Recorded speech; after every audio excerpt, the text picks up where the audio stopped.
It's been the longest blackout in U.S. history. More than 3 billion customer hours lost.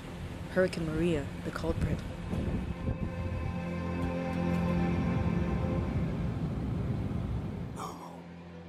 For the Manzanet family, it felt like an eternity.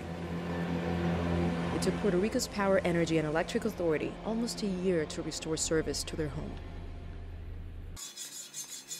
They live in Caunillas Utuado, a poor neighborhood located in the central mountainous region of Puerto Rico. It's been a tough year to say the least, Ramon admits. Memories of September 20th, landfall day, still haunt him. Y hice el café, lo colé y vine a abrir la puerta. Cuando abrí la puerta, salimos, cayó por allá. Y me volví loco aquí. Me metí en el baño y quedé parado en él. The 84-year-old farmer stayed behind. He sent his daughter and wife to the village.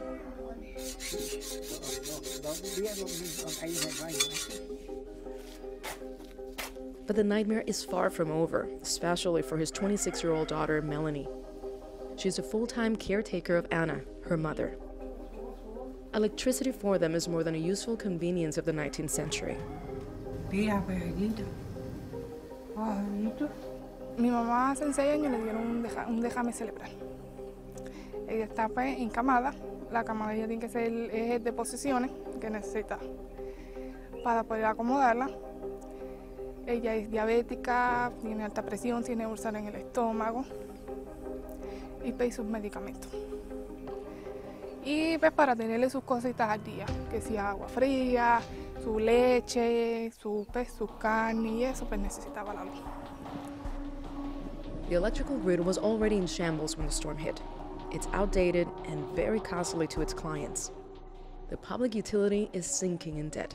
Cuando el gobierno dijo que ya había sido restaurada toda la energía en la isla, ¿cómo tú te sentiste cuando tú escuchaste eso? Pues de verdad, con un coraje y tristeza, porque pues, nosotros pues fuimos prácticamente los últimos. Aquí le habían puesto a las primeras 3 casas, le pusieron luz y a nosotros nos dejaron sin luz. Y ahora mismo la luz, ¿tienen electricidad? ¿Va y viene? ¿Cómo está la cosa ahora mismo? Hay luz, pero cuando empieza a tronar mucho y con llover mucho con viento, se va la luz. Pero aquí llueve casi todos los días. Se va la luz, prácticamente se va la luz casi todos los días. The claim that power is fully back on in Puerto Rico is debatable at best. Continue for 1.5 kilometers. From the center of the island, we drove to the municipality of Las Piedras. In the eastern central part of this U.S. territory, they have a different story. Ese cable que está cortado arriba es el que nos suministra el voltaje a nuestro transformador. Está cortado el cable. El sistema eléctrico de la autoridad está desconectado, no tenemos energía. Las autoridades del gobierno de Puerto Rico anunció hace unas semanas que el sistema eléctrico de la isla estaba completamente restablecido. Bueno, yo creo que es una mala información de parte de ellos, porque estoy haciéndome la entrevista ahora, te estoy certificando y te estoy diciendo que no tenemos energía eléctrica. Le están mintiendo al pueblo. En este caso, pues yo no sé si a la autoridad o los directivos de la autoridad, los que tienen que ver con esta situación, están dando la información correcta, pero yo creo que hay otras personas también que están careciendo y que posiblemente, como son sitios alejados, posiblemente la información está nada más que latente y no se ha dado en este caso nosotros pues lo estamos exponiendo, pero hay muchas personas que no lo pueden decir porque no tienen ningún medio para hacerlo. ¿Usted cree que no se han dado cuenta? O sea, ¿es posible que no se hayan dado cuenta que aquí a ustedes no les ha llegado la energía eléctrica? Bueno, una buena pregunta. La realidad es que no la tenemos. No hay luz. We sat with the Puerto Rico's Energy and Power Authority Chief Executive Officer. Jose Ortiz is the 5th person to occupy the position since last November. How would you describe the electrical grid of Puerto Rico at this moment? At this moment, I'll say it's pretty strong on the transmission side, so the high voltages. To me, that part is okay. On the distribution, which is closer to the customers, to me that's weaker. We had a lot of patches just to bring as quick as possible the energy for the people of Puerto Rico. Now we have to go back and then redo that part again. Those patches in the system are the ones that quickly succumb to mild rain. Locals are finding their own ways to deal with the power outages. Some have relied on generators. For Jose Santana and his wife Blanca, using one became unsustainable. Fuel was too expensive. Luego entonces surge la situación de que se va a desarrollar un programa piloto de energía de sistema solar, el cual nos seleccionaron a nosotros por motivo de que la Autoridad de Energía Eléctrica le asignó unos lugares específicos a la compañía Tesla para que fuera ella investigara dónde mejor y conveniente fuera para ellos instalar el sistema. The Tesla pilot program is providing electricity through solar panels to this community of 12 homes. 160 panels are making the difference. Solar panels have become the go-to solution for many communities across the island, especially those in remote areas. The church donated 2 panels to Melanie and her family. She connects a small fridge, a TV, and cell phones, but it's not enough for the entire home. In another town, at Juntas, solar panels were life-saving for many residents. Carmen Nunez is 75 years old with renal failure stage 4. For 5 months after Hurricane Maria left their town without power, her son did all the manual exchanges for her dialysis treatment.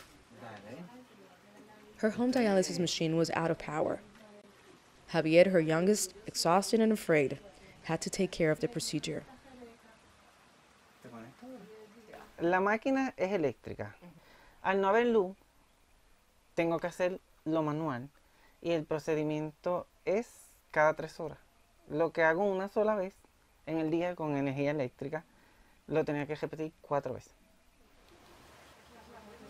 Other dialysis patients like Carmen didn't make it. She could have become one of the 2,975 estimated casualties of Hurricane Maria's aftermath. The collapse of the electrical grid, no communications, and blocked roads made it impossible for the elderly living in rural areas to have access to medical care. They were lucky to have a local organization stepping in. Rebecca Rodriguez works for a non-governmental organization called Casa Pueblo. She heard of their need and helped deliver a solar system package that energizes Carmen's home dialysis machine. It consists of 4 panels, 2 batteries, an inverter, and its regulating system. Pues nosotros queríamos que ellos estuvieran seguros de que si se iba la luz, ellos podían seguirse dando este sistema, podían seguir dándose diálisis sin tener la preocupación de que se me vaya la luz, que si estoy conectado, que si después tengo que cambiar, porque esto es algo bien tedioso y muy peligroso para ellos, hacer un cambio de manual que se lo están dando eléctrico para entonces pasarlo a manual. The same organization also brought power to this tiny barber shop. Wilfredo Perez has been cutting hair for the last 40 years. Yo contento y feliz, gracias a Dios, me hicieron eso, para no seguir tu luz, ahora con cada placa solo estoy feliz. Antes se fue la luz, ni cuenta me di. Sí. Pero qué felicidad usted tiene con esos paneles solares. Sí, sí.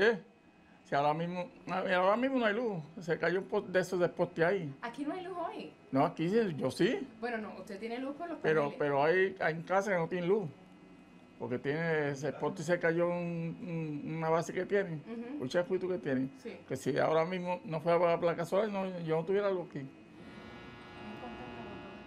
We all stepped out, and the electric pole was making that noise that neighbors immediately recognized as a sign of the continued blackout. Which takes us back to the CEO of Puerto Rico's power company. What have they done to fix the problem?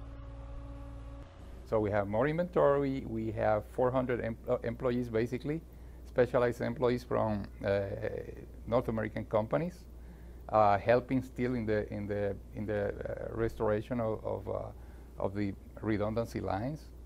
So we have more people, more inventory. We have a stronger transmission. And now we're redoing the patches, basically. That's a summary. All right, you sound very confident, but is Puerto Rico ready for another storm? A Cat 3, a Cat 4? I can tell you that we may end up having the same immediate result, probably everybody with a power outage. Let's assume the worst. But I can tell you that we could recover in a third of the time it took last time, because now we have this experience, plus the other factors like inventory, more personnel, more specialized equipment on island already. We have satellite communication. We were unable to communicate ones to the others in the, and it's impossible to coordinate an electrical work without talking to both ends of the system. So it was very tough.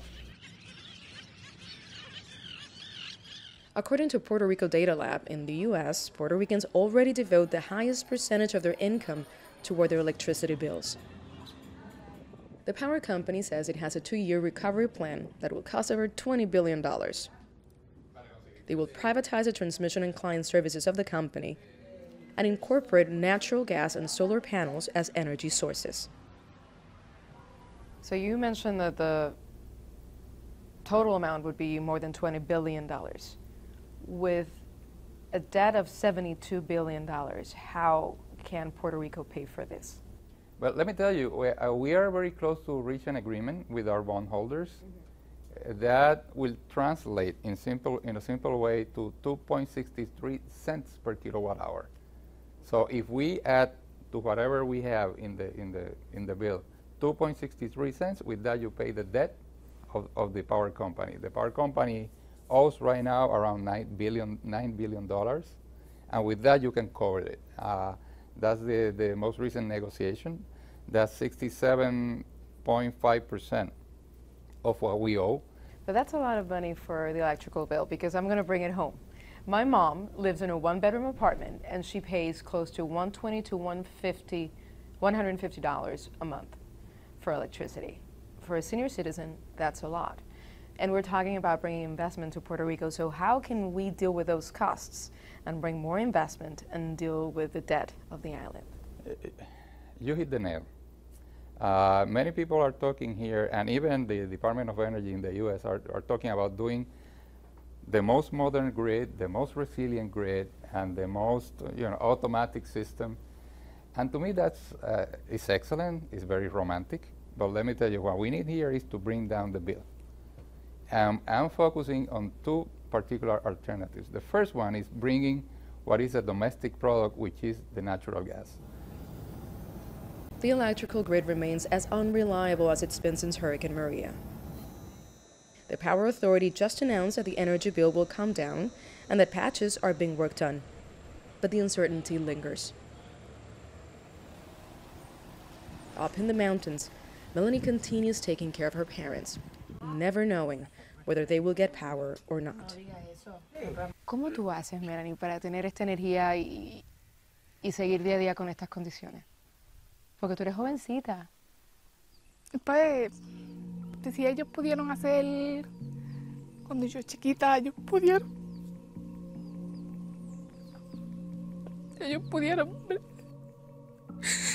cuidarme cuando yo más lo necesitaba, porque con ellos yo no puedo hacerlo ahora. The island's complete recovery largely depends on a stable electrical supply.